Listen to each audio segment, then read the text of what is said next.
Doug's Hurricane Shack videos may be copied, remixed, transformed, and built upon with attribution.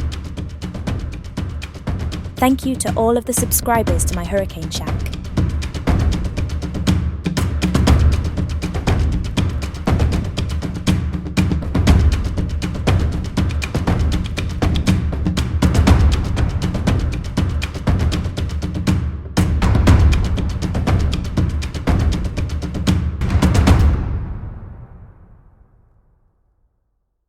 On October 6th, a potent, low-latitude tropical wave moved off the west coast of Africa. It became better organized on October 10th and was designated Tropical Depression 19. The next morning, it became Tropical Storm Sean.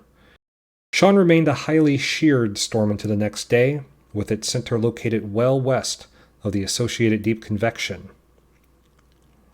Later, after weakening to depression strength overnight, it re-strengthened back into a tropical storm on the morning of the 12th.